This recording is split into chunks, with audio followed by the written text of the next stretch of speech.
I'm Ashton Addison from EventChain for Investment Pitch Media and FinTech News Network. And today on Blockchain Interviews, we have Daniel Hernandez, the CEO and co-founder of HashWallet. Daniel, thank you so much for taking the time to come on the show. I'm really excited to have you here today. Thank you very much, Ashton. Thank you very much. It's a pleasure to be here in your channel. Thank you. I'd love to start off by hearing a little bit about your background in the blockchain industry and how that led to your vision in starting HashWallet.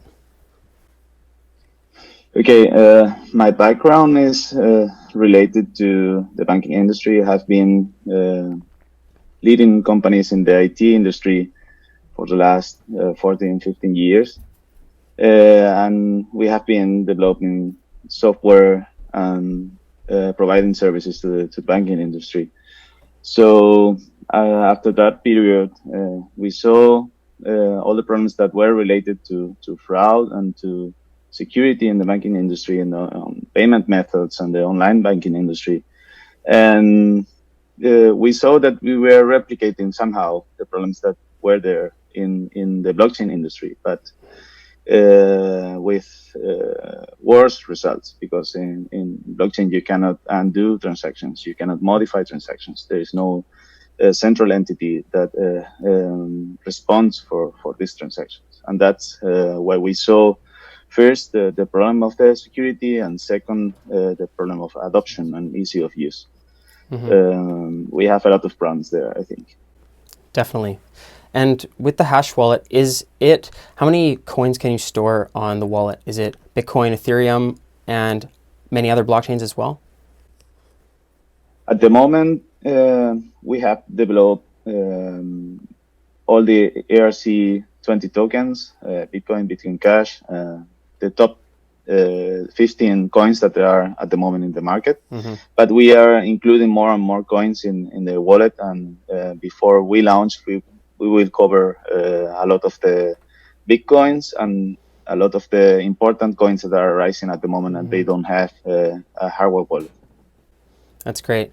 And are there other features inside of the wallet that aren't just storing coins? Yes, we are planning to certify the device with the FIDO certification, so you can use it also for two-factor authentication. That's a goal we want to achieve. And I think this will be also important for the user and for adoption also of the device. Mm-hmm. And this is still coming out in a crowdfunding, and it hasn't been built yet, but I'm sure you've designed everything around the wallet. People are really used to Trezor wallets and Ledger wallets right now. Is it similar in nature, and can you describe a little bit about it? Yes, our hard wallet has a credit card form factor, so it's pretty different from what we have at the moment in the market. We decided we wanted that credit card form factor because of adoption. People are used to use a credit card. So we wanted to mimic somehow the user experience of a credit card signing a transaction of blockchain, no? Mm-hmm. So that's why we decided to have a credit card form factor, and we have included also a fingerprint, an ink display, Bluetooth and NFC antenna. So you will be able to use the hard wallet with your desktop or your mobile, and you and only you will be able to access the device with your fingerprint. So it's biometry implemented there. And I would say that the main difference are that our hard wallet is a non-programmable device. So that's the devices that are at the moment in the market are a programmable device, and there are a lot of vulnerabilities that are known. And also we implemented a principle that is what you see is what you sign. So the user can verify the transaction in a secure environment that is a non-programmable device. So you send the transaction from your mobile to the device, and you can look at the transaction in the ink display and verify that no one has modified the transaction. That's what you want to sign. So security is based in the non-programmable device. There's where the keys are generated, and also what you see is what you sign. Principle. That's great to hear. My next question was going to be about the security factors on it. And there have been, you only with smart contracts in blockchain, you only know how secure it is until it gets hacked, right? And that goes the same for Yeah. wallets.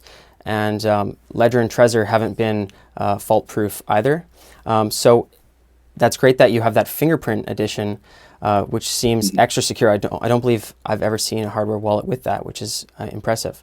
So that's going to be really interesting when it comes out, and I'm looking forward to that.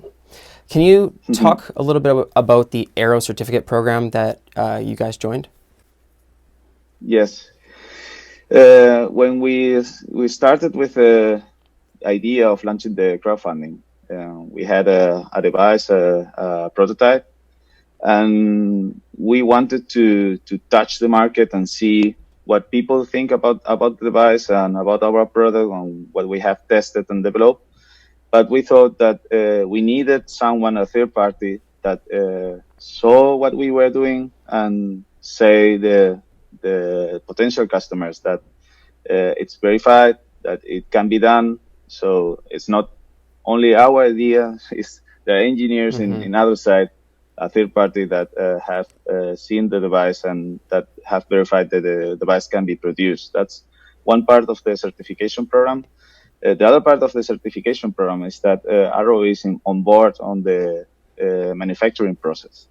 So there's a lot of help there with the manufacturers, with the certifications of the device to sell the device in different markets, and also we will verify the device with another third party that will see and verify all the security of the device. So that's the idea behind the Arrow certification program, to give the users the confidence that we can build the device and there's a third party that are not us that verifies this.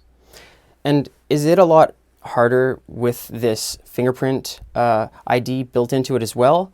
And are you using that as the major selling point for the wallet?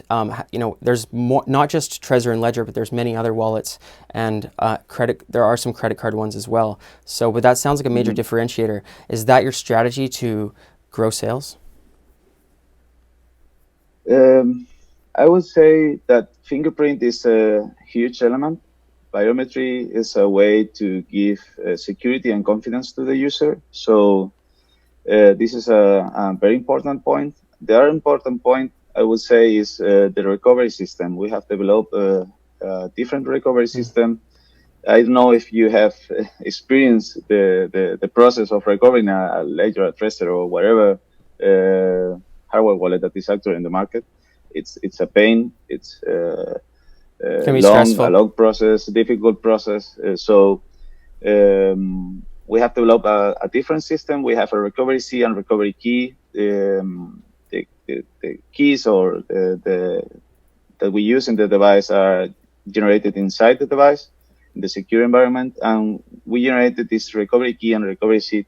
So one of the elements is stored in a NFC card for the user in a physical device, and the other part is stored wherever the user wants. So this opens also more opportunities for the user. If something happens to him, he will be able to recover, or his family or his friends will be able to recover the wallet without giving to anyone the keys. So I think these are these major points, security and opportunities for recovering, open more opportunities for recovering the device in a secure way. Great, that's great to hear. Security is important, and understanding how to recover is very important, especially people that are doing it for the first time. Quite interesting.